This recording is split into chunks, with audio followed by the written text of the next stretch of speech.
It's the Randy Karaker Show on STL Sports Central, presented by DraftKings, where the crown is yours. Matthew Rocchio, Randy Karaker. Okay, before we get to the All-Star game and the swing-off and Brenden Schaeffer at the bottom of the hour, something we got to talk about. Authorities in Arizona arrested 31-year-old Jacqueline Claire Addis on May 8th. Between May 8th and last summer, she had sent 65,000 messages to a man she claimed she had met on Luxy. Have you ever used Luxy, Luxy? I don't know. No, I can't say I have. It was a dating site for verified millionaires. She met the guy, and they went on one date, and then she started sending him messages, sometimes often threatening and occasionally anti-Semitic. On a few occasions, Jacqueline sent him more than 500 messages in a single day. When asked the number of messages in a jailhouse interview last week, Addis said, "That's it. To me, it seemed like more than 65,000. Addis told a reporter during her interview that she was originally from Miami and that she had driven to Arizona, quote, looking for love, I guess. The man she met up with, who is unidentified in local media and police reports, allegedly met Addis on the dating site, and they went on one date. After that encounter, the messages started to pour in, according to the police. On April 8th, the man called the police while he was out of the country. Security footage for his home in Paradise Valley, which is just outside of Phoenix, showed that Addis was in his home. She was taking a bath. Police shortly reported to his home and found Addis there. The arrest report also says that the police found a butcher knife on the passenger seat of her car. It's getting weird, isn't it? I mean, it started off pretty odd. Yeah. Addis denies the existence of the butcher knife, saying she only had a little floppy knife on a road trip because she was a single woman traveling alone, charged with first-degree criminal trespass, released after that encounter. But the police received another call from the man on April 30th. He showed investigators threatening text messages that Addis had sent. She said in the messages that she didn't want to be a murderer, but that she would kill him if he left her. Went on one date. According to the report, she also used incredibly anti-Semitic language in some of her threats. The messages understandably unnerved the man, and though he was out of the country at the time, he told police he is legitimately concerned for his safety when he returns, so they arrested her, jailed her without bail. One of the messages, by the way, said that she wanted to take a bath in his blood.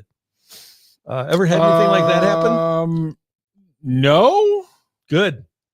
When asked if she thought what she had done was, putting it mildly, a bit much, she said she didn't. She said, quote, love is an excessive thing. So there you have it. Jacqueline Claire Addis, stay away from her. And the site Luxy, unless you are a verified millionaire that's really out there looking, stay away from that too.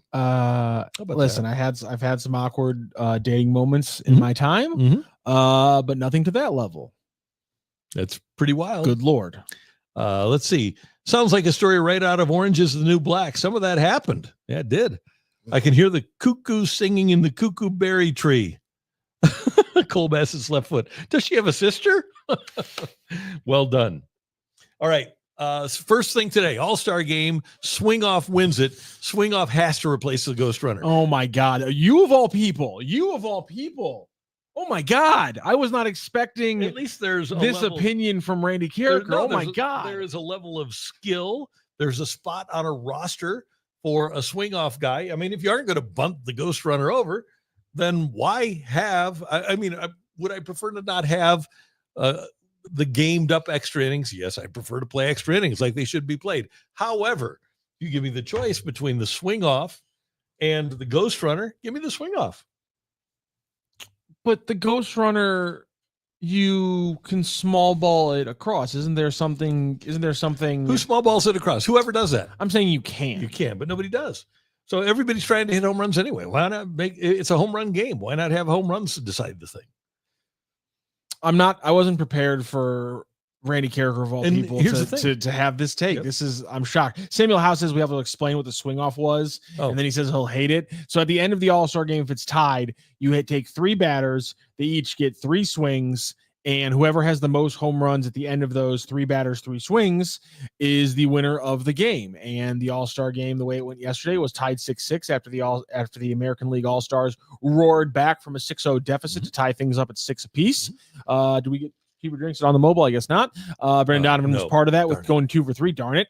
But yes, then Kyle Schwarber goes 3 for 3, and that pretty much put the nail in the coffin. NL wins. Yay. So that's what the swing off is. 3 home runs and 3 swings. Yeah. So what's the difference? 3 very casual swings. Isn't the swing off more entertaining than somebody going up there and striking out, trying to, or the other thing you could do is use the ghost runner and a batting practice pitcher if you wanted to do it that way. That's the other aspect of the home run. Now you're adding a batting practice pitcher into things, and now he's out in a regular game helping decide games.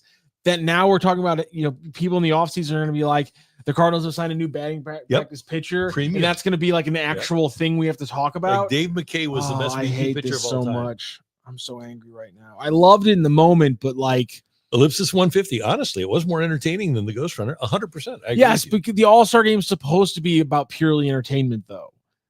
Deciding Major League Baseball games shouldn't be only about entertainment. I get why it's a factor, but it shouldn't. You're in the entertainment business, but it's not. But there is a fairness, competitive balance factor of things in a regular season game. What's the difference between a Ghost Runner and the swing off in terms of fairness and competitive balance? All you're doing is, because everybody gets the same. Everyone gets the same chances, which is true in the swing off. Mm-hmm. But you don't have to there's not only one way to win it. Just like regular baseball, there are multiple ways to get the run across. Whereas in the home run way, as we saw with Jazz Chisholm, you can be a great player, but be fairly useless in this build. Whereas now, if you want to hit for power to get the ghost runner across, that's what your team's built, go ahead. But if your team's not built and you want to try to hit a gapper or get a single to score him from second, then your team being built that way, you still have the opportunity. Therefore, the balance is there. But everybody is built to hit home runs. Not everyone's built to hit home runs. The Cardinals aren't built to hit home runs. Sure they are. Well, they're bad at it. Yeah, but for swing off, you send up Gorman, you send up Donovan, and you send up Contreras. Or but what if I want to build guy? You could send up Arenado. But again, what if I want to build a team full of Luis Arraez and just try to win with timely running and scoring position? Now you're telling me I just can't build a team like that in modern baseball? Well, sure you can, but you know what? The Padres, they've still got Manny Machado. They've still got Fernando Tatis Jr. They can hit. No, I'm saying I'm going full. I'm doing the full zig when everybody else is zags. I'm going full. I just want contact hitters. I just want bat to ball hitters. I want no power hitters, and so therefore you're telling me I can't build. You're rarely going to make it extra innings anyway. That's fair. I don't know. We're going exactly right. We're going to be winning so many damn baseball games. We're not even going to have to worry about it. Just slug, baby, slug right into the gaps all day long. Herrera, Contreras, Gorman would be pretty great at a swing off. They would. Cole Bassett's left foot. The AL clawed back like raccoons in a dumpster fire, tied it up, and then got sent home by a guy who looked like he was casually taking BP in a beer league. I think Kyle Schwarber is so much fun. I'm so glad the Cubs didn't keep him. The casualness of the first 2 swings. I know the third one he went down on a knee, but the first 2, beer league softball just kind of leans into it, just kind of gets under it and just muscles it out to dead center. 400, I don't know how many feet. Unbelievable. Yep. Or this could be Ben Rock. Small ball is dead. It ain't coming back. You're right. You're wrong. No, you're absolutely wrong. You know why? Because you know what you would have told me. Oh, you just tell me how the American League tied the game in the 9th inning. Yeah. Okay, fair enough. Like what? No, it was like it was a 46-mile-an-hour ground ball on the infield. I also say my thing isn't. Listen, you can tell me, and I'll admit that like certain parts of games die. But my point is, as we saw, it was an infield signal by Quan. I was going to say, did they get any? Was it any homers? I mean, Rooker started it with a 3-run shot. Yeah. But then the last 3 runs were all. It was a ground out to second, a double to right, and then Quan reaching on the infield signal. Yeah. So we're literally a sacrifice play, an infield hit, and then a classic slug baby slug. Yeah, it was double to the gaps. So and also again, anytime in a sport you tell me this part of the game is dead, it's never coming back, it's only this way, what inevitably happens? A chunk of the league says, hold on a second, we now have there's now a room for us to play this part of the game because everyone is built against it. If pitchers get to the point where they're like, all I have to do is rear back and throw 100 and not worry about contact hitters and just worry about home run hitters, this is how I'm going to pitch. Now all of a sudden I have a bunch of guys who are built like it's 1998 to hit 320. I'm going to get on base a whole hell of a lot. I'm going to hit with runners in scoring position a whole hell of a lot. And that might mean pretty good things. You saw with the NFL this year. Anytime somebody says one thing is dead, if people say, yes, because you've shifted one rule, we can take advantage of it, there's always room for things to return. But the home run has always been a big part of, ever since Babe Ruth, it's been a big part of the game. And the home run is not going away. It's not going away, but I think there's room for a team that can get more just contact hitters and find a niche where they're getting on base more, winning with slug, winning with runners in scoring position, and now especially winning with speed on the base path. Because that's, I think that, again, because there's a tangible rule change. Like my comparison with football is always like, if all these linebackers are going to be 210 pounds, we can run the ball on them now. If the base paths are smaller and the bases are bigger, we can run more now. We can build for more speed. And now scoring, like we've seen Mason Wynn, scoring an infield hit from second base or first to home. Like a lot of games go into extra innings. This is a you're right. You're not wrong there. You're not wrong there. It's I think that if you do it that way, I think people will be entertained by it. Not that it's going to happen, but I think people would be entertained by it. I definitely would enjoy it. By the way, Samuel Howe mentions that the 25-inning game is not coming back. I'm so disappointed by that. Let me go back to Samuel. How many have those been, really? Like 4 or 5 in history, but the Cardinals played one. They did. They played fun. some very long games, a lot of 14, 16-inning games, I think, as well. I think the game that Okendo pitched, I think, was 18. They had that 20-inning game where Kyle Loesch played against the Mets, where Kyle Loesch played left field. I think it was a long game, maybe 15 innings. Game in Arizona where Danny Mac missed 3 flights trying to get home because they had an off day the next day, and he just kept missing flight after flight after flight. Jeremy Hodge keeps mentioning that Donnie had 2 hits. He did. Yes, Donnie 2 for 3 with the only multi-hit game of the All-Star game. We finally said it. Yeah. So back to 25-inning games. And by the way, Brenden Schaeffer, he is at SEC Media Days. We're going to talk to him about SEC Media Days coming up here at the bottom of the hour. And the Cardinals will start the quote-unquote second half of their season Friday night. Speaking of Arizona, they're in Arizona against the Diamondbacks. Got home runs last night. Corbin Carroll, little fella, hit one out of the ballpark. Ketel Marte had the 2-run single in the first inning. And they're kind of in the situation that the Cardinals are in, where this is going to be a big series to determine for both the Cardinals and the Diamondbacks whether or not they think they can be a playoff team. I would guess that we're going to have one of these. If somebody takes this series in big fashion, my guess would be that one of these teams will probably think, we aren't going to be able to pull it off. Yeah, it's a huge series right out of the gate, and then you get that buffer series where are you beating the crap out of the Rockies? Are you taking all 3 against them? And then obviously Padres is a 4-game series, and things get pretty definitive there, because if you are able to just slobber knock the Diamondbacks and the Rockies out of the gate, that means somebody's hitting, that means somebody's pitching well. We're going to have some different thought processes, but then you get that 4-game series against the Padres, and all of a sudden things become very real. Yeah. 25-inning games. Just a quick Uncle Randy thing here. So I'm 12 years old. It's the beginning of the school year, September 11th, 1974. Okay. Cardinals in New York against the Mets. And they get to the 25th inning. Vake McBride is picked off, love that name, but a wild throw by Hank Webb goes down the right field line.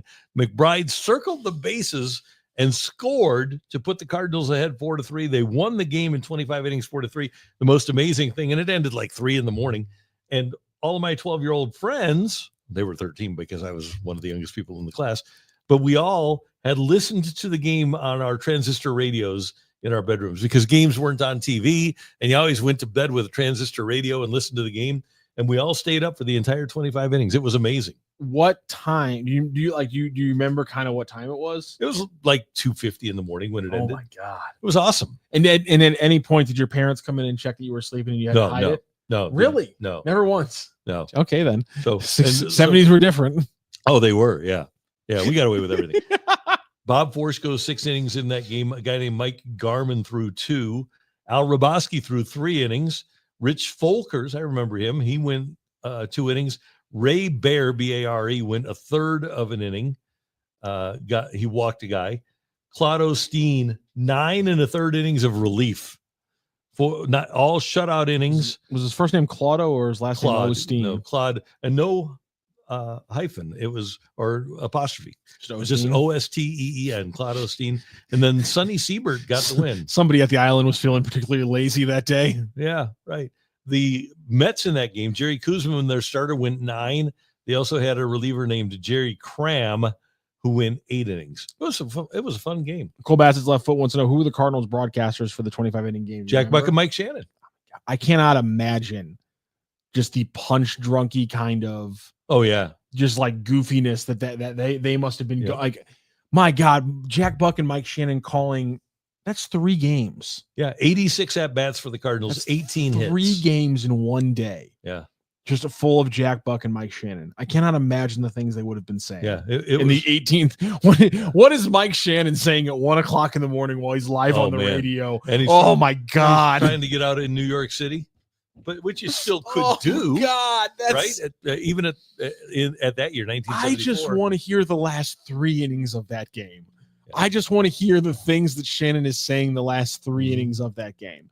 I wonder if we can send a text to our buddy Tom or Matt over at the Mighty Mox and be like, is that in the we ought to check it out. The archives they have? Because I just want to hear Mike Shannon. So, a couple of other notes. Unfortunately, they didn't count pitches in those games, so we don't know how many pitches were thrown. How do they know how to take out the pitcher? How do they know when to take out the pitcher? Oh, that's a good question. 9 innings. But each team only hit 1 home run. Listen, I'm not saying we're ever going to get to that point again. I wish we could. The game has decidedly changed. So the same thing with football. I'm going to keep using this as an analogy. We're not ever going to get to a point where we're going to have quarterbacks week in and week out throwing 17 passes. That's dead. But my point is that we're not going to have Eagles, unless you're the Eagles, right?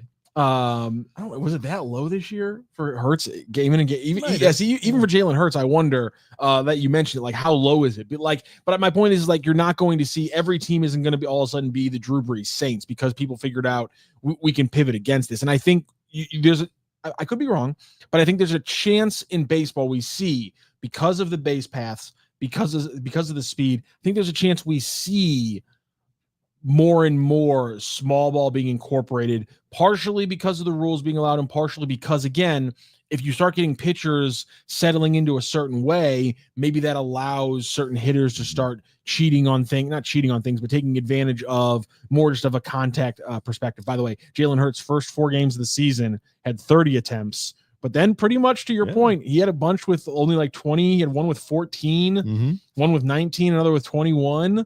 So I mean, but that's kind of the example. Even Dolphins. Even then, he's throwing the ball 30 times most of the time. So I think it could change. It's never going to get back to that point. That's fair. Okay. So let's put a poll up. Do you want the swing off to end games in the regular season? That's what we need to find out. This could be Ben. We need to find the audio from that game. I don't know if they worked really hard at keeping audio in 1974. I know when I got like 10 years later, when I was at the Mighty Mox, we did, but I don't know if they have audio from that game or not. Maybe we can find out. We're gonna try, and we're gonna get a poll up right here on the YouTube as well. Okay, I like the poll. Anyway, it was a fun All-Star game. Loved having the regular jerseys back. It had been since 2019 that we hadn't had the team jerseys. It was like National and American League jerseys. That was preposterous, ridiculous. And so I was really glad to see Donovan show up wearing his Cardinal jersey and all the players wearing their normal team jerseys. I wonder who was it that bought the American or National League jerseys, because I think that was pretty dumb. So I'm glad they went back to that.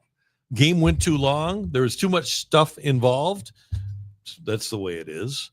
I get that they're trying to make money, but do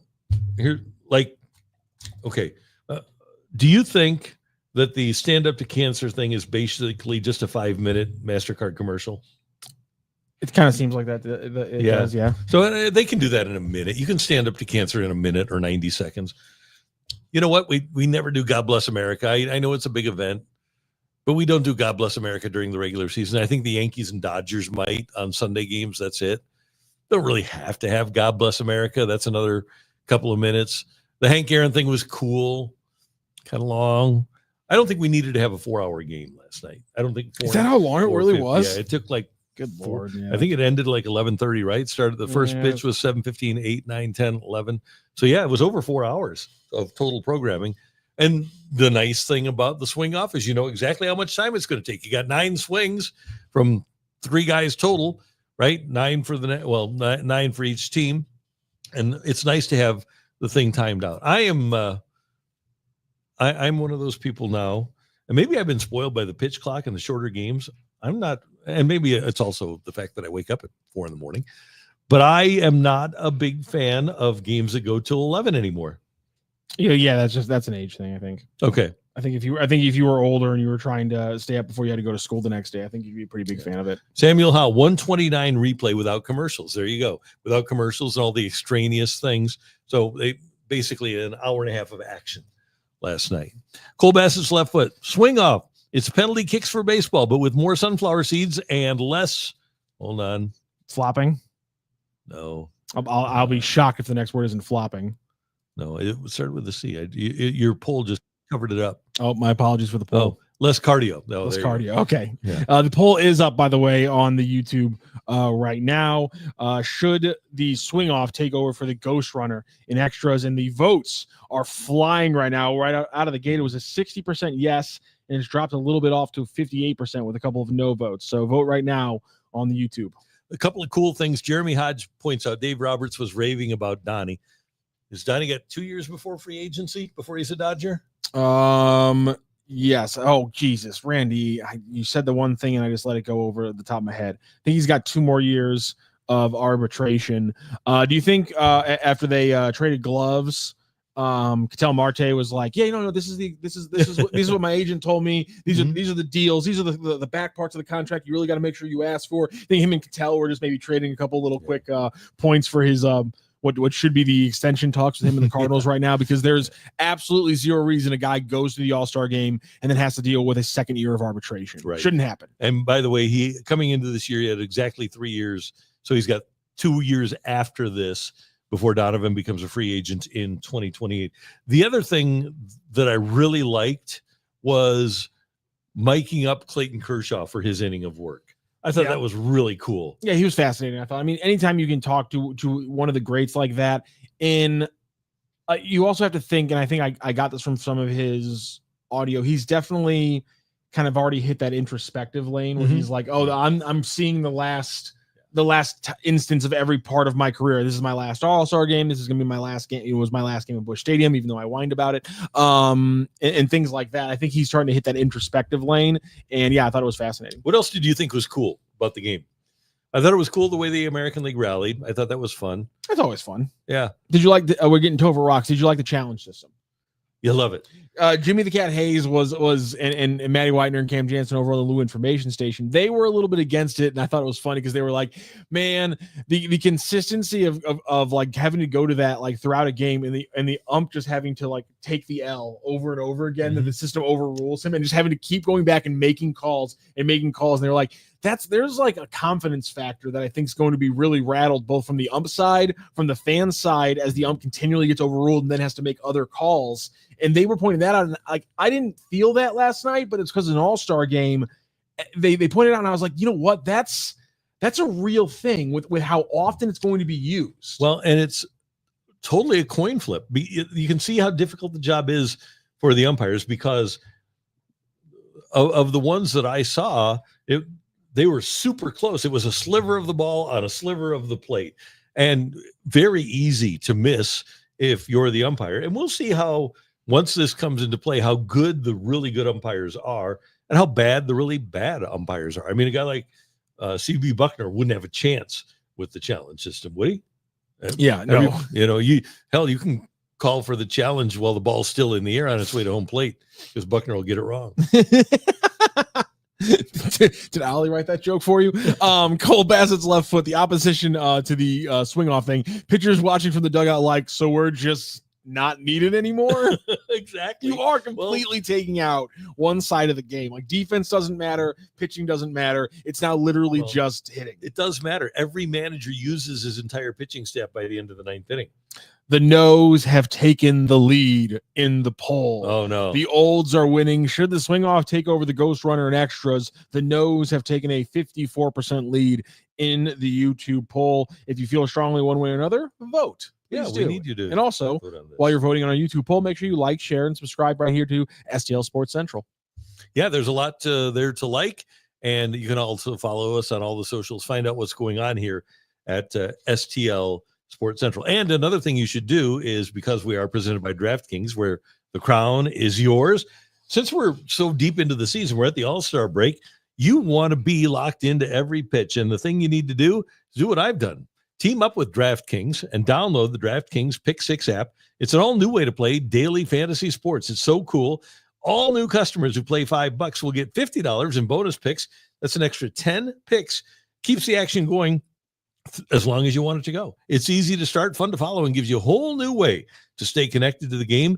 Again, download the DraftKings Pick 6 app today and use the code STL Sports. You can get rolling with baseball back on Friday, only on DraftKings Pick 6, where the crown is yours. Gambling problem? Call 1-800-GAMBLER. Help is available for problem gambling. Call 888-789-7777 or visit ccpg.org in Connecticut. Must be 18 and over. Age and eligibility restrictions vary by jurisdiction. Pick 6 not available everywhere, including New York and Ontario. Void where prohibited. 1 per new customer. Bonus awarded as non-withdrawable Pick 6 credits that expire in 14 days. Limited time offer. See terms at pick6.draftkings.com/promos. All right, our buddy Brenden Schaeffer is in Atlanta, where nothing is going on. They don't have Beyonce concerts or All-Star games or SEC media days or anything like that. B. Schaefer, how you doing there, man?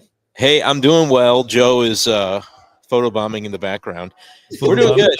Yeah, we had a couple of days of All-Star activities, and now we're here at SEC media days, and it is madhouse, but enjoying it and get. Oh. Uh-oh.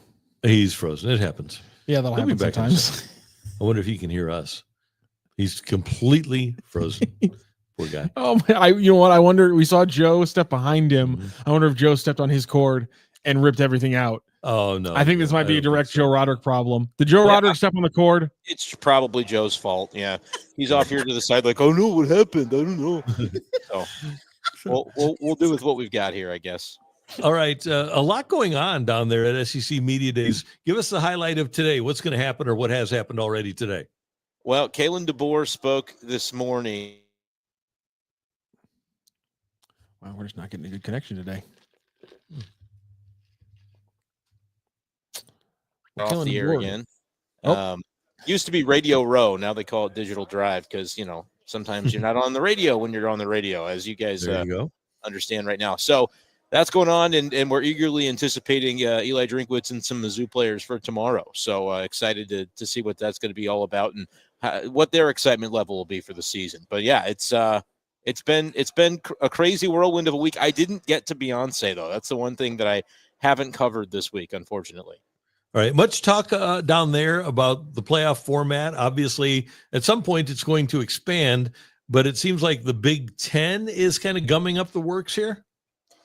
I don't know 100% on that. I would say that the SEC is in a position where they want to make sure that whatever leverage they have, they maintain it and they keep it. And I think that the Big Ten, came out with some proposals of a way that they could expand it. And really, Greg Sankey's stance on that is, we'll stick at 12 if we don't really get the things that we want. And I think that's the right way to do it if you're the SEC, simply because, you do have the most prominent programs, and I personally believe it's a better league year over year than the Big Ten, and there's a lot of money in it. There's a lot of fan interest in it, and so if you're Greg Sankey, kind of holding your cards and keeping that poker hand close to the vest, probably the right move. And the SEC maybe bides its time on what playoff expansion will look like. And by the way, we've only had 1 year of a 12-team playoff, so would it be the worst thing in the world to let it play out for a couple of seasons and then get some data on exactly how it goes before making a decision on how to put together a new format? I know it's not really about the fans, but I think from the fans' perspective, that would probably be the best thing that you could do, right?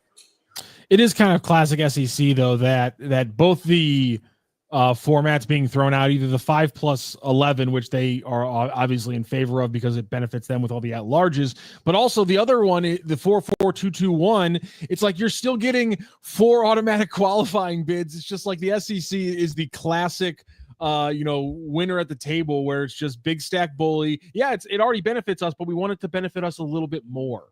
Well, I mean, I think if you're going to be giving up certain things, if you're the SEC, you're going to have to get certain things in return. And what the Big Ten wants the SEC to do, and what the SEC wouldn't mind doing, is having a 9th conference game each year because it would mean more money. But the SEC's concerned, and I think it's valid when you consider the way that a lot of their 9-3 teams were treated last year. You play another conference game, there's going to be a lot more of those 9-3s. And how do you know for sure, based on whoever's on that committee, that committee is going to respect what a new world 9-3 would look like, because they didn't like you when you were 9-3 last year? And I'm not arguing, I'm an SEC supremacist, but I'm not arguing that last year those 9-3s should have been in the playoff field. Like, you're Alabama, you had a chance to beat Vanderbilt, you had a chance to beat Oklahoma. Get one of those games, and we're not talking about this. But I do understand perspective in a future season.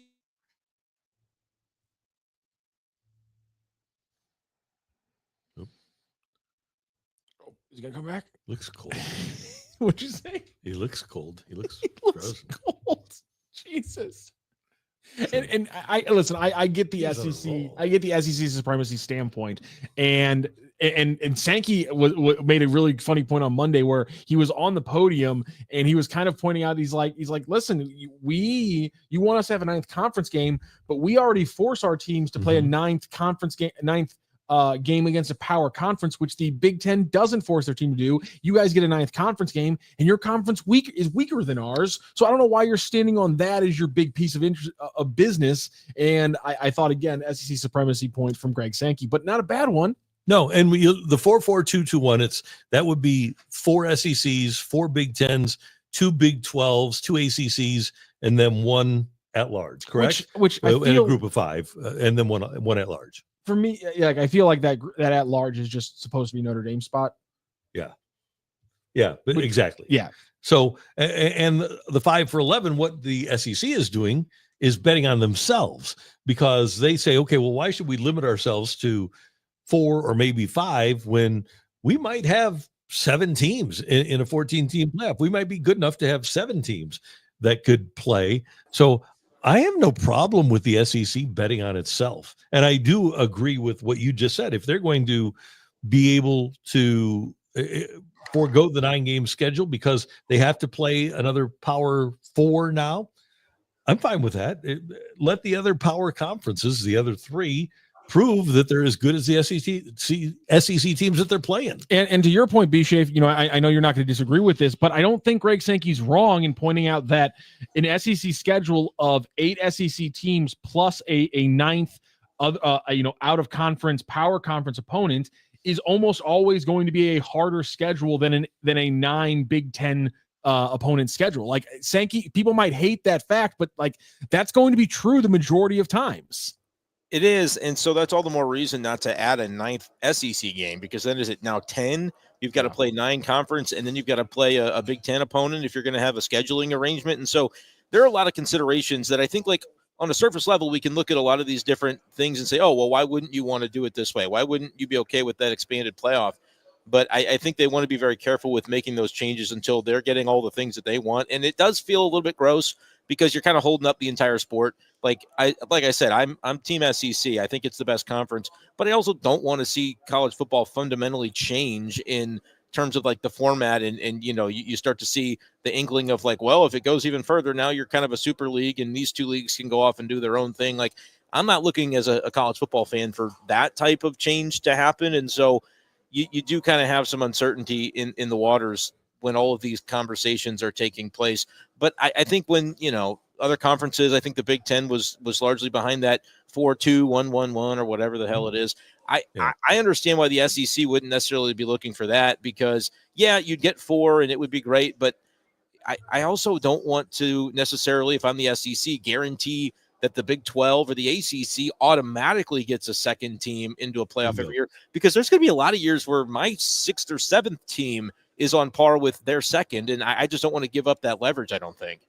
And that's why I actually think the reporting earlier today from Ross Dellinger over at yahoo.com is a great story that people need to read, because at the very bottom of that story, which I was surprised by, is that Brett Yomark, the commissioner for the Big 12, he's actually supportive of the SEC's 5+11 model. And he says that the ACC Commissioner Jim Phillips is also supportive of it, to the point where Yomark's going to ACC media days next week in Charlotte to have basically a public press conference or a public statement with Jim Phillips saying that they support the 5+11. And so now all of a sudden it's just the Big Ten, right? Yep, exactly. So that's what you meant, because I hadn't read that article before jumping on with you guys. So that doesn't surprise me, because the Big Ten was behind the original proposal of the 4-4-2-2-1 deal. And the SEC was like, not really for us. And so, again, I think what that stems from, which I have maintained this all along, it's been presented by the powers that be out there that, well, the SEC and the Big Ten, like, they're the big dogs. Those are the two big conferences. And I just don't know if it's necessarily that way. I think the SEC, yes, those are the two best conferences. I still think the SEC is a leg up in a number of categories, and not just like on the field. Like, I think the marketing of the league and a lot of things that go into that, the finances of it, I still feel like the SEC is like, we're kind of being forced to maybe be on this level playing with the Big Ten. And that's why, well, we get 4, you get 4, seems fair to everybody, right? And the SEC is like, wait a minute, why are we rushing into this? Nobody wants this except for the Big Ten. And so it's very interesting that now publicly we're going to see the ACC and the Big 12 kind of join forces with what I think the SEC has dropped hints about, but was maybe afraid to really be too public about and be too combative about. But that makes a lot of sense. And look, why wouldn't you, if all things are equal, have just the opportunity to have as many of the best teams in as possible without putting all these additional stipulations on it? I think that is 100% reasonable. Yeah. Are there questions about, are they going to have to change the structure of championship weekend? Or there's a lot of things that you wonder about with this, but 5+11, if you're going to expand it, seems to be the simplest way to do it. And I like that might be the way it's heading, instead of the convoluted nature of trying to find how many bids that this conference gets. And are they about half as good as us? Okay, they get 2. It just never really made a lot of sense. I just think there are also in the SEC a lot of teams that on a year in, year out basis are capable of winning a national championship. I'll even put Oregon in there. But aside from Oregon and Ohio State, and I'm going to include Michigan, by the way, as a team that, with Jim Harbaugh gone, I don't think that they're a lock to be a national championship contender every year. Yeah. We've got Oregon. I've got Ohio State. Do you guys put Penn State? I don't want a champion. You don't? I don't either. We just got their best quarterback anyway at Mizzou. So, I mean, it's right. They're going to be down on hard times here coming up after losing Bo. So you've got those two programs, and then let's look at the SEC, where obviously Alabama every single year is capable of winning. Georgia every single year is capable of winning. I think we've reached a point now, because of Sarkisian and what they've got going at Texas, they're capable of winning every single year. LSU might not win big games, but they're capable every single year. We've seen it a couple of times here in the last decade of winning every year. I just think that the SEC has more teams on a year in, year out basis that are capable of winning a national championship than the Big Ten or any other conference. And take out, even if you wanted to lower your standard a little bit, Randy, and say, okay, how many of these teams have like valid expectations that we should be pushing for a college football playoff berth, whether it's 12 or 16 or whatever the case may be? I think that list is a heck of a lot longer in the SEC, because you could probably go around to, more than half of the contingents here and ask their media, hey, what's your expectation for your local team this year? Oh, we got to make the playoff. And that's going to be true of LSU. It's going to be true of Ole Miss. It's going to be true of Tennessee. It's going to be true. Missouri. I don't know if Missouri's quite there, but that's the idea is there's a depth to this conference that you're like, well, so-and-so were predicted to finish 9th in the conference. That doesn't mean that they're not a playoff contender, because that could mean they're ranking just outside the top 25 in the country. And, a couple games break their direction, a couple plays throughout their season go their way. And suddenly you're talking about 9-10 wins for those types. South Carolina, South Carolina was on the doorstep last year. Florida is a great example with history that the expectations are absolutely there. And if they don't reach them this year, then Napier may be not on the hot seat. He may be gone. So that, I don't think you have that up and down the Big Ten. I just refuse to believe that the depth is even comparable. I'm with you. Okay. I want to talk about Arch Manning, because he might be, well, we just don't know. A lot of people think Garrett Nussmeier is the best quarterback in the conference. Mateer might be. You've got some other guys, but Arch Manning is the perceived best guy. He's the perceived number one pick in the NFL draft. What's it been like? Has the Arch Manning hype train got rolling there down in Atlanta? So I wasn't here when he spoke, but I know that it has, because I believe Mississippi State players are down there now and media contingent. And we're kind of looking through the glass going, there's not really anybody down there. There's not a lot of people here to talk to the Mississippi State players. But the photos and the stories Joe and the gang telling me from yesterday with Arch Manning, pretty crazy in terms of the media contingent. And I think the kid played it pretty well. He said, look, I don't even know if I've really earned this. I haven't really deserved this yet because I haven't really done anything. But I think that he is obviously the most hyped quarterback in this conference. Whether he's the best quarterback in this conference remains to be seen. But I would be very surprised if Arch Manning is not like a top 5 SEC quarterback this year. He's going to be good. The question is he going to be generational and allow for Texas to win that national championship, because they've certainly got those types of expectations this year. We talked yesterday to Hannah Barton about South Carolina. Obviously, a lot of expectations around them this year. We're just talking about a Texas quarterback there. We're going to be talking about Mizzou with Kylie Hansen tomorrow, as Coach Drinkwitz will talk tomorrow. So let's get a little Mizzou talk here with our favorite homer and supremacist for the SEC in Brenden Schaeffer. SEC supremacist. SEC, I said SEC supremacist. Yeah, please be specific. I don't want to. You're the one who said it. I said the full phrase though. Let's not leave out the SEC part. I said supremacist for the SEC. I guess SEC supremacist sounds better. My apologies. None of it sounds great. So anyhow, so your thoughts. Obviously, I know you're up on the Tigers. What do you want to hear from Coach Drinkwitz? Is there anything you're wondering as a Mizzou honk going into his presser tomorrow? I want to know if he's got any indication that the Dodgers are going to let Sam Horn play some football before he joins them in spring training next year. That'll obviously be something that Drink is asked about, and I expect he probably won't have a great answer for us just yet until that process plays itself out. But no, it's interesting. Like some years, if you think back 3-4 years, Drink would kind of come into these SEC Media Days type of events, and he would have some talking points, and he would be a little bold and brash at times. And then I think he's made a conscious decision the last couple of years to be more bland at events like these. But now you've had 2 10-win seasons in a row. You are still kind of considered from like a national narrative perspective, kind of an afterthought in the SEC. And look, I obviously don't believe that is the way that it should be, because I think that Drinkwitz has a really talented roster and has done a great job in the portal to be able to get this thing potentially up and rolling once again. And so I wonder if there will be just a little bit of impatience from Coach Drinkwitz when it comes to not really getting some notoriety or attention for what his roster might be capable of doing this year. And if he might have a little bit of an edge to him tomorrow, maybe not. It may be that he says, look, the bland is the way to go for these. You don't want to make waves, and just let your players and their performance on the field do the talking. And like, he very well may be content to let it go that way. I will be very curious though, because you mentioned talking with Hannah. I was talking to her just before we came on, because they have us doing the media predictions for the order of finish in the conference. And so I'm asking her, how many games South Carolina going to win this year? And of course, she goes through the schedule and she gets to that Mizzou game. And I'm like, I don't even know she goes, well, it's going to be a close game, but it's going to be a win for South Carolina. And so like, I think you look at teams like that most people probably predict to be like smack dab in the middle, maybe even lower middle of the conference this year. I think whoever wins that game is going to be definitely in range to potentially make a playoff bid. And so that's maybe like the battle for 8th and 9th in a lot of the folks' minds, but those are 2 teams that I think are going to be really good. And so like Mizzou has the opportunity to make a playoff this year. It's going to start with that South Carolina game. I know that I'm kind of glossing over the fact that Mizzou plays Kansas in week 2, but when you think about like from a conference perspective, South Carolina is going to be a really good early measuring stick for Mizzou.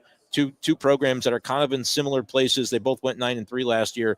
They've got their quarterback coming back, though. Mizzou's going to have their new guy prove it. But, yeah, I'm high on Mizzou this year. I think the schedule sets itself up to where there's no games that you look at and go, oh, Mizzou's got no chance in that game. Like at Bama, at A&M, those were brutal losses.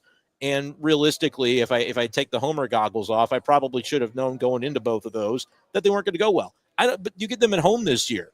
And all the teams that you beat narrowly at home last year, you got to go to their place, which makes them tougher, which means the floor could kind of bottom out on you. You might have a 6-win season. if you don't, win those one-score games. But there's also a realm in which you don't have a game on the schedule that you can't win.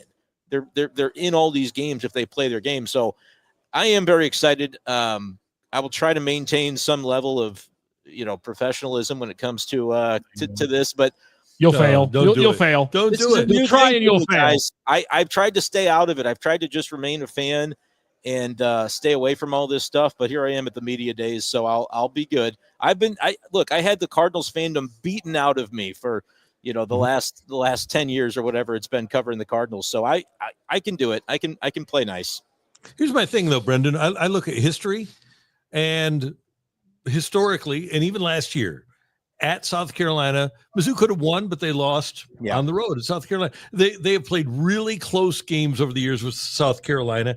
And I'm still, with all due respect, all of these people are trying to puff up Vandy.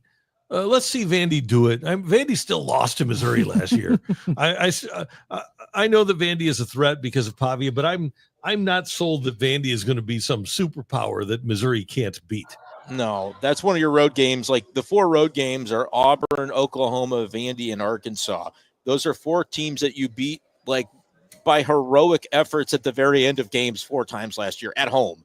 So it's scary to have to go to all those places when, if you just take last year's teams and flip the venue, you're probably losing all 4 based on the margin of victory. But like they can beat Vanderbilt, and it's one that they probably need to if we're going to really have any realistic conversation about playoff. 10 wins is really what you're probably going to need if you're going to get there. And games like Vandy, games at Arkansas, those are going to have to be wins if Missouri is going to have the type of season that I'm looking for them to have. I'll be honest, like on a personal level, because like to you as well, like some of the fandom has been beaten out of me even with Mizzou. Like, but part of me, there's still a part of me that's just like, I don't know if I can emotionally handle having to lose a football game in the regular season to Oklahoma again. Like I haven't had to deal with it in over a decade, and I really don't know how I would handle it right now, having to deal with another like just again, like last year they won. It was like, okay, good. It doesn't exist, but now I don't have to deal with again like the rest of my life again having to worry about Mizzou having to lose football games in the regular season to Oklahoma. But it's a reality, and I hate that it's a reality, and I want to be blissfully ignorant of it just one more year. And they're playing Kansas this year too. Like as much as we go, Kansas, whatever. Just telling you, like they've got their quarterback still. Mizzou, look, I'm obviously not predicting anything sad on September the 6th, but I'm just saying like they've got to play that game. They're going to have to play these games and see where the chips fall. Hey, think about K-State a couple of years ago, right? Yeah. Yep. We thought they'd go into K-State and handle them, and they K-State's line just up and handled Mizzou. So yeah, anything is possible. B-Shape, one other question from me about there, and you do every Tuesday with such a plum and grace here, but do you feel like when you're broadcasting on this show from there that it just means more? It does mean more. Everything about this means more right now, fellas. I maybe I have to come up with a new phrase because Rocchio didn't like SEC supremacists, but it does. It means a lot. It is the best conference, and being around here and seeing all the media that are flocked for pretty much every team in this conference is pretty cool, and it really does get you in the mood for football season. So I'm hyped up for what it's going to be when we get to a couple months from now. Let's talk about something that means less, and that is the All-Star Game festivities, which you've also been able to take part in down in Atlanta. We talked about it before you came on. Randy shocked me when he opened up today's show saying that he wants the swing off to replace the Ghost Runner. Your thoughts on last night's debut of baseball's new endgame phenomenon?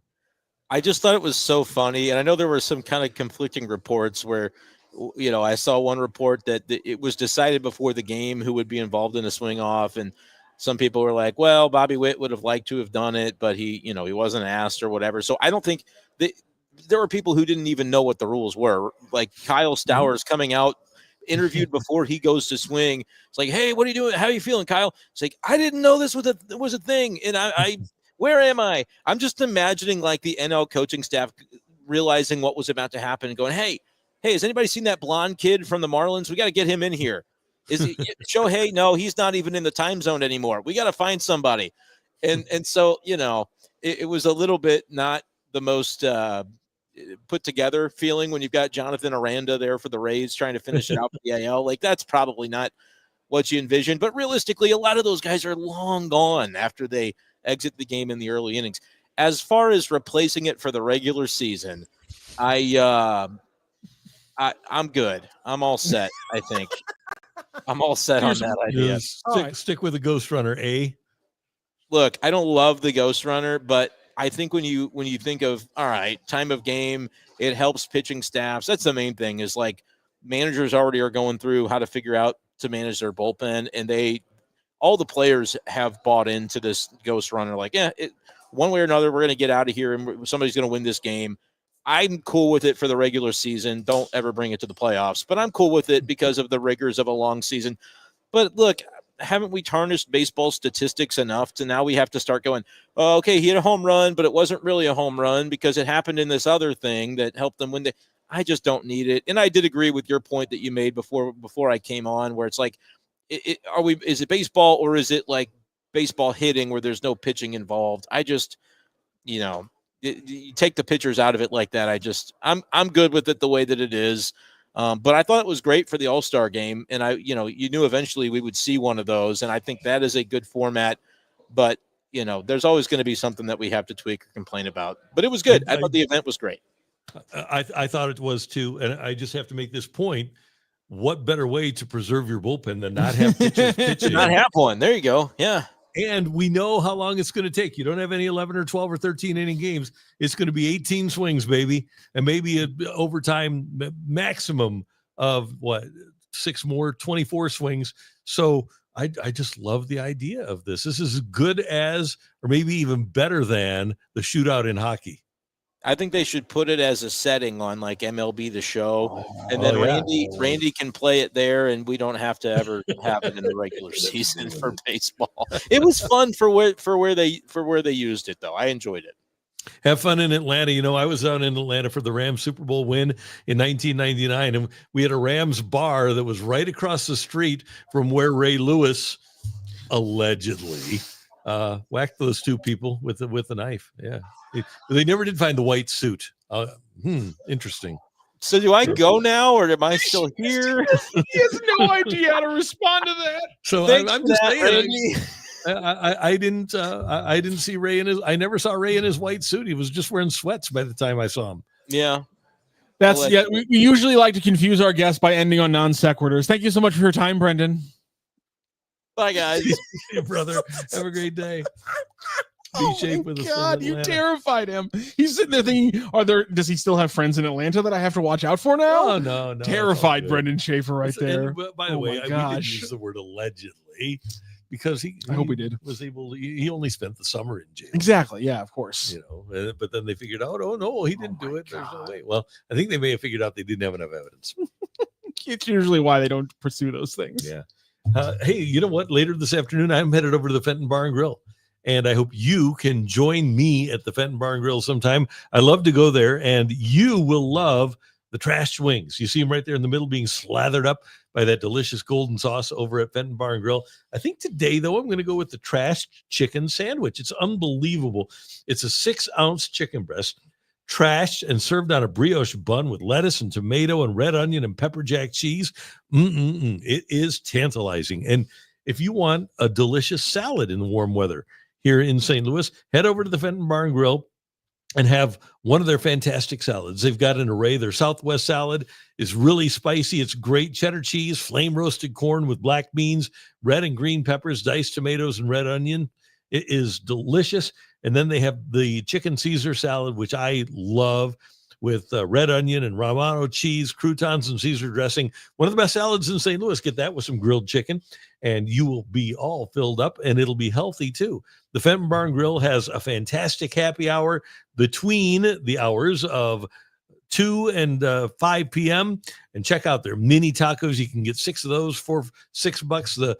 The Fenton Bar and Grill fried dill pickles, breaded portobello mushroom strips, and more. You can see the entire menu at FentonBarandGrill.com. It's a great place to go after a round of golf, before you're headed downtown, maybe to the Tony La Russa Cardinal celebration tonight. If you're looking for some great food at a great price with great people, Say hi to Megan and say hi to Jamie there and Candy. The whole gang is great. You'll love the Fenton Barn Grill, just 2 minutes away from the soccer park in Fenton on Rudder Road. It's the Fenton Barn Grill. Tell them Randy sent you.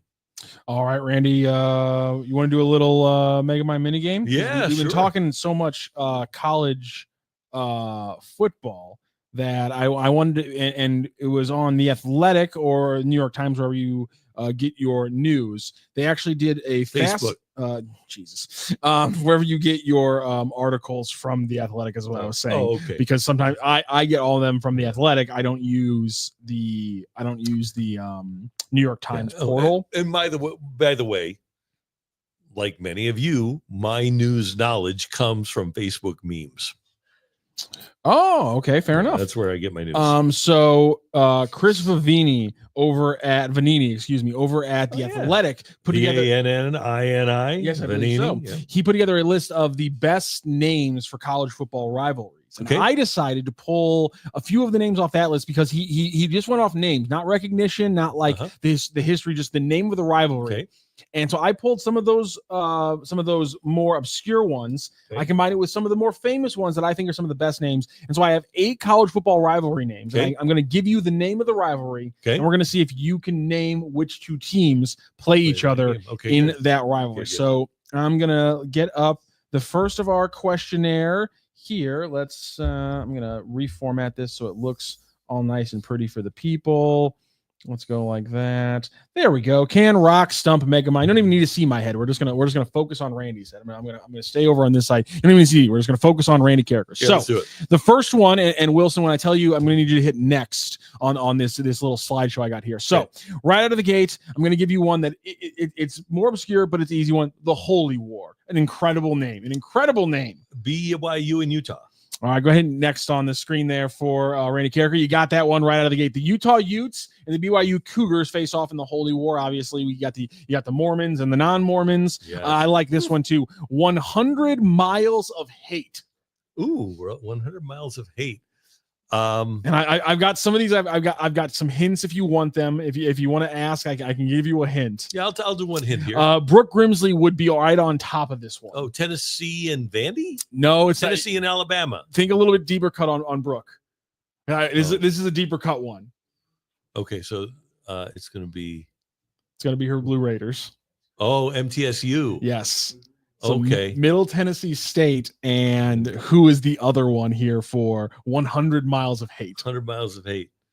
I'll go back to Tennessee. Okay, it's not Tennessee. Go ahead next on this one. It's actually Middle Tennessee State against Western Kentucky University, the Hilltoppers. Yeah, okay. 100 Miles of Hate there, separating Middle Tennessee from Kentucky. Love it. And then this one, the name is just unbelievable. I never heard this one. You should, though, because they are 2 bigger name teams. Farmageddon. And I'll give you a hint on this one if you want it. I'm going to go Iowa is one of them. You are close, but you're just a little bit Iowa off. Snake. Iowa Snake is one of them. Iowa Snake and Farmageddon.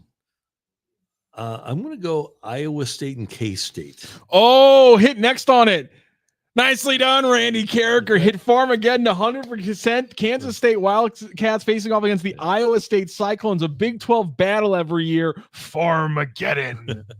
And then Battle of the Big Reds. This is an old school one. Oh, it is? Well, kind of old school, yeah. Nebraska? I was going to go Nebraska and Wisconsin. No, because it's an old school. It's an older school. You got one of them. Okay, Nebraska is known as the Big Red. Mm-hmm. So if it's rivalry, we're probably going back to the old Big 12.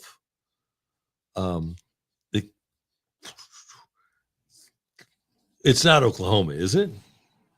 Wilson, hit next. Okay. It is, in fact, Oklahoma. Nebraska and OU used to be called the Battle of the Big Reds, an old school football rivalry there. So Randy Karaker gets 3 out of the 4 in our set 1 in our college football questionnaire. We're going to go to our set 2 here, and we're going to give you the Backyard Brawl. Randy Karaker, the Backyard Brawl is the next one we're looking at. SEC. It's So it's not Georgia and Florida because that's the world's largest cocktail party. That's one of it's, and honestly, it would have been on the list because it's an incredible name, but everyone knows world's largest cocktail party, Georgia, Florida. Is Backyard Brawl LSU and Alabama? No, what is LSU and Alabama? Oh my God, hold on a second. LSU Alabama rivalry game. What is that Backyard called? Brawl? I know this one. What is the Backyard Brawl? First Saturday in November, or a Saban Bowl is Alabama LSU. Okay. First Saturday in November. Duh. I should have known that one. Backyard Brawl. Can I get a hint on Backyard Brawl? I know you know this. They are another. It's another one that's gotten screwed up by conference realignment because think kind of East Coast, Midwest kind of area. Okay. The Rust Belt area, but it's gotten screwed over by conference realignment. It's not Pitt and Penn State, is it? You're close. Go ahead and hit the next one. It is Pitt facing off against West Virginia. West Virginia, there is you the go. Backyard Brawl. And this name, I love this so much. By the way, if you notice, I had to make sure we get a name with hate on both of these question sets. Clean, old-fashioned hate. Clean, old-fashioned hate. Okay. So Such a good name. It is. Shifty, by the way, good job getting pissed wet West Virginia. What do you think about that? Cole Bassett's left foot throws out Northwestern versus Purdue, the internship invitational. Winner earns a handshake, a LinkedIn endorsement, and the second place in the division. So clean, old-fashioned hate. I'm thinking again, we've got to be in the southeastern portion of the country. You're right about that one, my friend. Okay. I'll go cross-conference in-state rivalry. Okay. It's not Georgia Tech, is it? Hit next on that one, Wilson. Okay. Georgia Tech, clean, old-fashioned hate. Good. Unfortunately, I feel like the hates had to die down considering if you're Georgia Tech, you have the triple option in Calvin Johnson in the last 20 years. And if you're Georgia, you have multiple national championships. Right. Things have gotten a little bit different. This one is going to be hard. I don't expect you to get this one, but it was ranked number 1 on the athletics list for the best name in college football, the Brawl of the Wild. The Brawl of the Wild. Yes. This one's really hard. I wasn't expecting you to get it, but it finished number 1, and I have to give up. It's an incredible name for a college football game. Is it Princeton? It's not. These are very small schools. Go ahead and Nick next on this one. It's another in-state one. It's Montana and Montana State. Okay, so the Grizzlies against Montana State. I don't even know what Montana State's nickname is. I believe it's the Bobcats. Okay, so that makes the Wild thing make sense. Yes, so it's the Brawl of the Wild. I like that. Bobcats. That's a fun game. Such a good name. And here's our last one, an old school one that we don't hear about very much anymore, and it is the Victory Bell. Is that Mizzou and Kansas? No, Mizzou and Kansas is border war. Border war. I thought Mizzou and Arkansas was a border war. It is, but that's because we had to get a new one because our old one was not being played for bell. A decade. So you got a bell in, is that Iowa, Minnesota? No, it is old school, but it's West Coast old school. Iowa, Minnesota is like the Oaken Bucket. Yes. Iowa, Minnesota is like Oaken Bucket or something like that. Okay. What's the thing of the bell? Let's see. It is the Victory Bell. Victory Bell. I know it's not the game. It's West Coast, you said? West Coast, very old school. I'll just go USC, UCLA. And go ahead and hit it.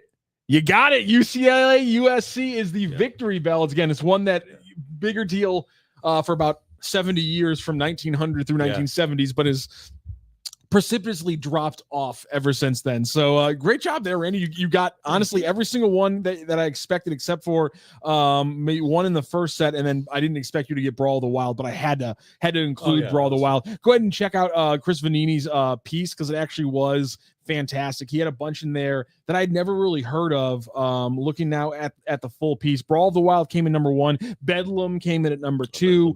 This is another one is an incredible name, but this one there's no way you'd heard this one before. Battle for the Bones.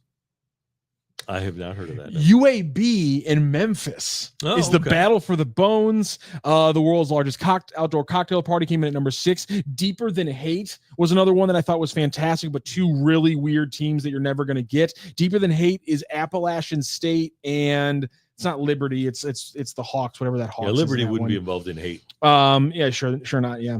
Definitely not. Georgia Southern in Appalachian State is deeper than hate.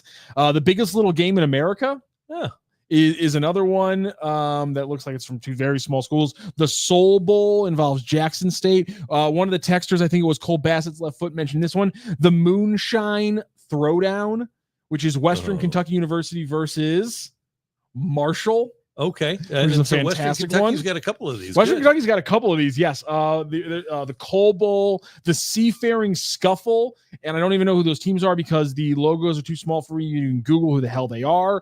Red River Shootout's another one in there. Rumble in the Rockies, Colorado and Utah. And in fact, Jackson State's got two on here. They also have the Boombox Classic, which is Southern University versus Jackson State. Civil War, the Oregon teams. Third Saturday in October is Bama and Tennessee. It's weird to me that Bama's has two rivalries that are just named and almost after the date. Yeah, third Saturday in October and then the first Saturday in November. Right? Yeah, right. Yeah, so they're literally back. They're busy. They are busy. The real HU between is that Hawaii? Or no, Harvard or Howard and some other team. That's not Harvard though.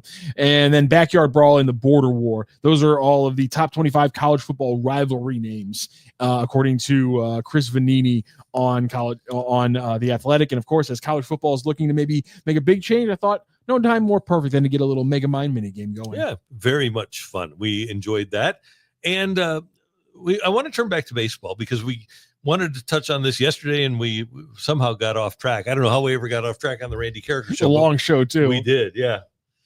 But were we talking football yesterday? I think we were talking a lot of things yesterday. Yeah, we were all over the place. Here are the Cardinals, okay? So you've got four left-handed hitters. You've got Nootbaar, you've got Burleson, you've got Donovan, you've got Gorman. On the way, you have J.J. Weatherholt, who's probably going to be here next year. You've got Chase Davis, who's on the way, former first-round draft choice. You've got Nathan Church, who's a top prospect and hitting well in the minors as well. 7 left-handed hitters, and that doesn't even include Michael Ciani, and not enough, let's just call those 7 middle of the order, 2 through 6 type hitters.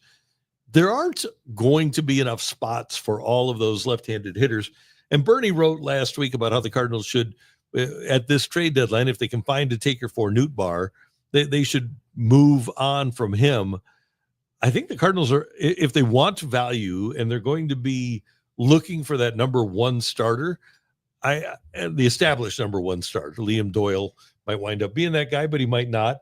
But like if you wanted to go get an Alcantara, would you trade 2 left-handed hitters because you have such a wealth? Maybe trade 1 major league and 1 minor league left-handed hitter. Like you aren't trading Weatherholt, right? And you aren't trading Donovan. No.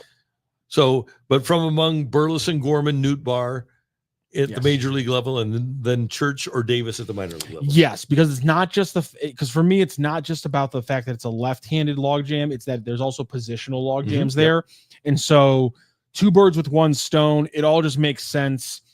Dealing from positions of strength are what the Cardinals are about. It's what smart, frugal teams across all sports are about. And this is definitionally maybe a position of strength, but a position of depth. And that's where you trade from. This is where the Cardinals can. If they can get that move, if that move is able to be made right now with that group of players, I think you make it 9 times out of 10. Yeah, I agree. I think they need to move their left-handed hitters and before they lose value. Now, this particular year, the value of Nolan Gorman probably in the last month and a half has gone up. I don't know what the value of Nootbaar is now. He is, and Bernie mentioned this last week on the show, and it was this way before the season. His StatCast numbers are fantastic. Somebody is still going to love Lars Nootbaar. And that's my thing, is Lars Nootbaar is going to be a very team-by-team value because there's multiple things to consider. One, how analytically bent is that team? To your point, the StatCast numbers are still fantastic, but I also think there's the number and the value factor of it. Is there a team out there that doesn't want to pay a lot of money but needs a 8 or 9 hole hitter in a playoff lineup? Because that's if you're building a championship level lineup, that's where Lars Nootbaar should be batting. And so if there's a team that just needs that 8-9 hitter and says we have the positional flex or the player flexibility to trade for him, and we have the money where $3 million for an above average hitter, which is, again, we talked about a lot, is what Lars Nootbaar has been his entire career, that's so useful for us and so cheap for us to add to our lineup. That's obviously some value there. So that's not, every team isn't going to think that. Every team isn't going to be wanting an 8 or 9 hitter to fill out their lineup as they go to the playoffs. But there are going to be 7, 8 teams that are going to be in that group. Now, again, cross-reference that with the groups that are heavily into analytics. And I think we're looking at probably, 5 or 6 playoff level teams that could be looking to give you something for Lars Nootbaar. And this year, Nootbaar is hitting 241 with a 760 OPS. All right. And oh, by the way, he leads the team 12 homers, 37 RBIs. Contrast that, and this team always seems to come up because they're always looking for that postseason guy, and they're StatCast oriented. The left fielder for the Dodgers, Michael Conforto, has 8 home runs, but he's hitting 184 with a 620 OPS. Jesus. So if you're the Dodgers and your left fielder is hitting 184 with a 620 OPS, and you can get a guy that's hitting 60 points higher, and his OPS is, let me make sure that I get this right. His OPS is almost 100 points higher, 90 points higher. I think you look at that if you're the Doyers and you try to make that move. And the Dodgers always have a good system, and the Dodgers like Cardinal guys. We were talking earlier about how Dave Roberts really likes Donovan and mentioned him last night. They obviously liked Tommy Edman, and the Dodgers, they don't care about the money. There's 2 years of control left for Lars Nootbaar. If they want to sign him to a 5-year contract, that's not an issue for them. Yeah, and Jay Boak kind of is from there. And Jay Boak disagrees with us, but the wording you use, you are agreeing with us. Nootbaar probably doesn't hold much value. He's probably just an above average player. Again, for $3 million, heck, a prorated $3 million, you're not even paying him $3 million cash. You're paying him, what is it? Because it's not even a half the season. It's less than a half the season. You're paying him $1.1 million probably in cash. For $1.1 million, an above average player is an extremely valuable thing for a team like the Dodgers. Like, just saying, well, he's just an above average player. But for a team like the Dodgers, that's peanuts. That is a rounding error on the rest of their roster cost. And so that player being able to replace a Conforto, that is material. That is value. To your point, I agree with you 100%, Jay, on the second half. He is just an above average player. You usually need some of those to fill out the back of your lineup when you're trying to win a championship. Now, Cole Bassett's left foot, he understands value. Trading Nootbaar would be like swapping your favorite soda for a protein shake. Technically smart, emotionally devastating. Right. He goes on to say, his value isn't just in stats, it's in vibes, memes, and the ability to make any dugout feel like a karaoke bar. 100%. Cole Bassett's left foot. You lose Newt, you lose the soul of the outfield, and probably half of your TikTok engagement. There's a lot there, and I'm with you 100%. Craig Lewis says trade Newt to the LA Dodgers for some great pitching and throw in the fact that Newt will be the NLCS MVP. That should get some great value. Yeah, I think you could probably get an injured right-hander. Yeah, exactly. But he's going to be healthy next year. That's all I care about. Over the pitcher? Yeah. Well, if he's with the Dodgers, but he won't be with the Dodgers anymore. Well, yeah. So like Tony Gonsolin. Tony Gonsolin is a guy that you look at. God, I'd love that. I'd love that. Yeah. They have a couple of other. It's a risk I'm willing to take. Yeah. I would take that too. Michael Grove would be a risk I would be willing to take. I think they've gotten rid of, I think they might have another. They just picked up another former Cardinal. I guess the responsible question we have to ask, though, is why, if we can all agree this is a point of depth or a point of strength, however you want to phrase it, whichever you feel more comfortable, why wouldn't the Cardinals do it? And I guess the thought process there for the Cardinals of why wouldn't they do it is that for them, they haven't got enough answers as to who these players are. Yeah, but I think with a guy like Newt, there's a couple of things that go into this. The tremendous amount of depth, and there's got to be somebody that they've made a decision. And I think I know what Nootbaar is at this stage. He's been healthy this year. He is a StatCast guy. And hey, there's nothing wrong with a 712 OPS. For a lot of teams, that would be, for like the Dodgers, that's a really good guy to have. But I ask myself, would I rather have Burleson in left? And by the way, I'm convinced that Herrera is going to wind up being the left fielder next year. So you're going to have Herrera, you're going to have Victor Scott, you're going to have Walker / Burleson. I don't know if it'll be a platoon, but you'll have those guys. You're going to reach a point here pretty soon. And then we talked about Nathan Church. You're going to have a point here pretty soon where you don't have a spot for Lars Nootbaar to play every day. Yeah. And then you're bringing up Weatherholt. And if you've got Donovan and Wynn as your middle infield, where do you put JJ Weatherholt? Is he going to be an outfielder too? That's what I'm talking about. And we're talking about is the surplus of left-handed hitting that the Cardinals have. And they might have to switch positions for a guy to get him into that spot that is currently held by Nootbaar.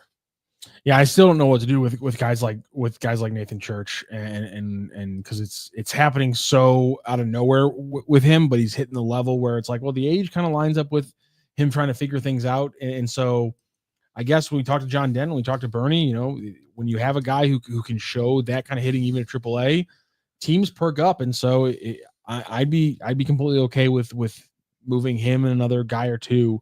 Obviously a higher potential player like Nolan Gorman, but I wonder just from the Cardinals' perspective, if what they've seen from Gorman over the last month is kind of counterintuitive where, it's raised his value, but it's also caused the Cardinals to be more like, we can't give up that kind of power hitting. That's the thing. When he hits it, it goes.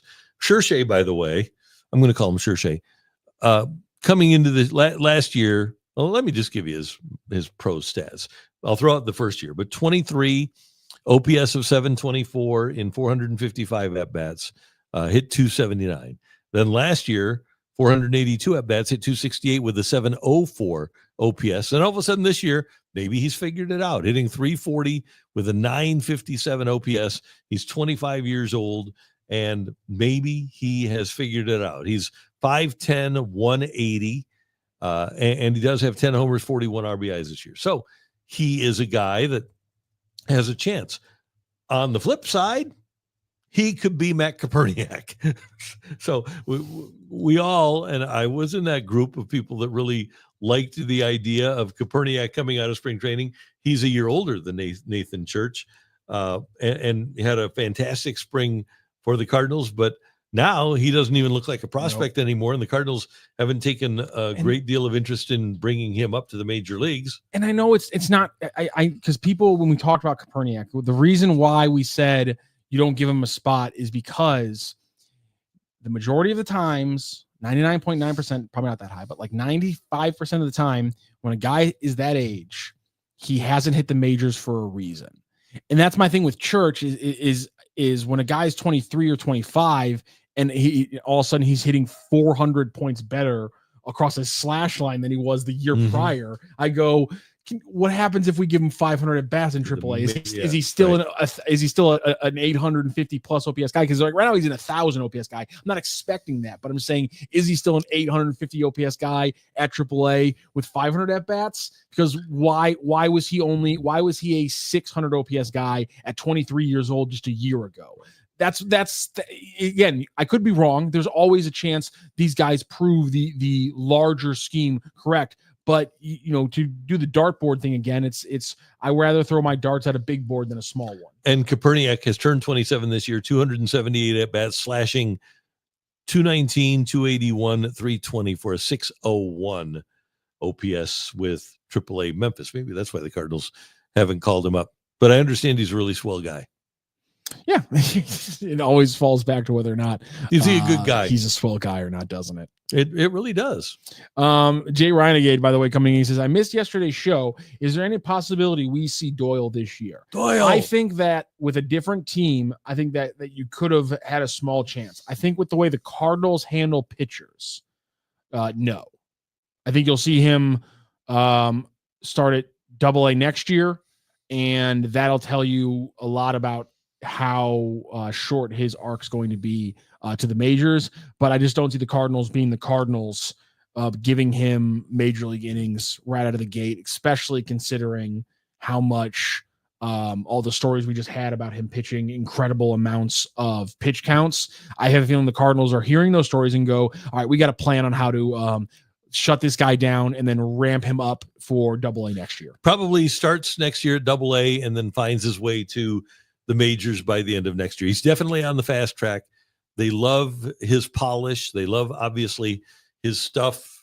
He's a mature guy, and he has that demeanor of a number one. So I could see the Cardinals having Doyle added to the mix that includes McGreevy, who I think will be here next year, but then Quinn Mathews, maybe a guy like Hentz gets healthy, maybe a guy like Zach Thompson gets healthy, Zerpe down at the minor league level, Max Rajic. You've got a lot of guys that need to get healthy, and all of a sudden you could have a glut if people are healthy, but not all of them are going to pitch well either. Two things. One piece of information from yesterday, about the Cardinals. Tekoa Roby, who had finally looked like he was going to start figuring things out at AAA after a rough start, had about 3 or 4 great starts at AAA, injured and goes to the IL yesterday. So that's the problem. Huge bummer for the Cardinals because Roby's a guy who got off injury, had pitched well at AA, moved up to AAA, gets knocked around his first couple of AAA starts, finds his footing, and really just started mowing guys down in the last 2 or 3 AAA starts, and then bang, another injury for Roby. That's an absolute heartbreaker for him as well. Is it unreasonable for Cardinals fans to not expect but hope or look for next year to have McGreevy in the rotation out of the gate? He will be. Mathews potentially joining the rotation because of an injury or because of his incredible performance in June or July. Okay, well, let's start. I think McGreevy, your first 4 are going to be Gray, Palante, Liberatore, not in any particular order, McGreevy. So those are 4. And then you've got the rest battling for another spot. And that includes Kyle Leahy. That would include Quinn Mathews. That would include a healthy Roby. I doubt Hentz has enough experience. Maybe they bring a guy like Doyle to camp. And we'll be able to ramp him up after all these injuries for him to be a starter. And then Zach Thompson too.